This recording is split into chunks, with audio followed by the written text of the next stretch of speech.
পৃথিবীর ভিতরে একমাত্র আমরাই মনে হয় এমন একটা দেশ, একটা আজব দেশ এবং একটা আজব দেশের জাতি আমরা, যেটা ভালো জিনিসগুলো যখন আমাদের সামনে অপব্যাখ্যা করা হয়, ভুল ব্যাখ্যা দেওয়া হয়, সেটা আমাদের দেশের মানুষ কিন্তু খুব সহজভাবেই মেনে নেয়।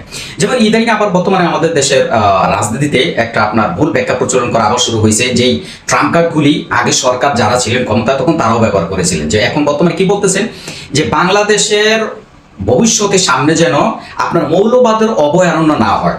এই মৌলবাদ বলতে গেলে কি বোঝায়? কারণ আমাদের দেশে বর্তমানে বা অতীতে যেসব ধরনের ঘটনাগুলো ঘটেছে বা বহির্বিশ্বে, সেটা মৌলবাদ ব্যাখ্যা দিয়ে কিন্তু তাদেরকে এটাই অপব্যাখ্যা এবং অপবিশ্লেষণ করা হয়েছে।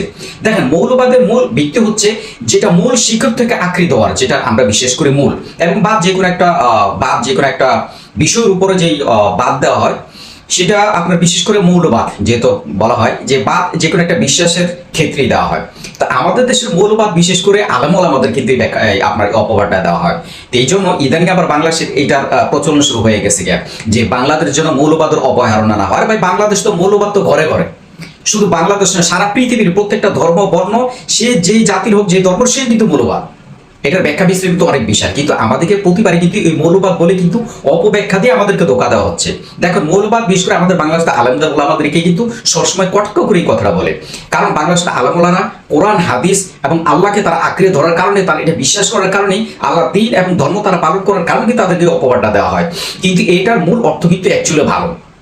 মৌলবাদের মূল অর্থ হচ্ছে অ্যাকচুয়ালি ভালো, কারণ আল্লাহ পাকের সমস্ত হুকুম আহকাম মেনে এবং কোরআন হাদিস আঁকড়ে ধরে থাকে বলেই তারা মৌলবাদ। তো কিন্তু আমাদের দেশে এটা অপব্যাখ্যা করা হয়, আমাদের মানুষদেরকে অপব্যাখ্যা করা হয়, ভুল বোঝানো হয়। কিন্তু আমাদের দেশের মানুষও খুব আজব।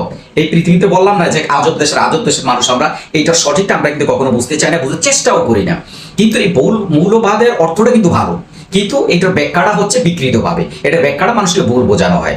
আমরা মৌলবাদ, প্রত্যেকটা মানুষ, আমরা জাতি বর্ণ ধর্ম প্রত্যেকটা মানুষই মৌলবাদ, কিন্তু এটা বাংলাদেশে প্রচলন করা হয়, এটা মানুষের কানে ফুঁস দেওয়া হয়, এই জন্য এটা অপব্যাখ্যা করে। অর্থাৎ তারা হচ্ছে পৃথিবীতে উশৃঙ্খল জাতি এবং তারা ধর্ম বর্ণ মানে না, তাদের মানুষের উপর জুলুম অত্যাচার করে, তারা এইটা বোঝায়। কিন্তু বর্তমানকার সময় আমাদের দেশের কিছু কিছু লিডারদের মুখে যখন এই কথা শুনি, এটা আমাদের জন্য খুবই আফসোস, কারণ আল্লাহ পাক এক বিপদ থেকে উদ্ধার করে জাতিকে কিনারে নিয়েছে, এখন তারা সেটা অতীতকে ভুলে গিয়েছে, তারা আবার সেই আপনার কি বলে অন্ধকার গহ্বরে তারা নিমজ্জিত হওয়ার জন্য আবার তারা পায়তারা করতেছে। এই জন্য আমি বলি সবসময় যে বাংলাদেশের মানুষের ভাগ্যর পরিবর্তন বাংলাদেশ মানুষ নিজেরাই চায় না, যে বাংলাদেশটা পরিবর্তন হোক, বাংলাদেশটা সুন্দর হোক, বাংলাদেশ ভবিষ্যৎ সামনে উজ্জ্বল হোক। তা আমাদের উচিত এইসব নেতাদেরকে, এইসব খেতাদেরকে বয়কট করা, কারণ ভুল ব্যাখ্যা দিয়ে এই জাতিকে সবসময় তার অন্ধকারে নিমজ্জিত করে রেখেছে।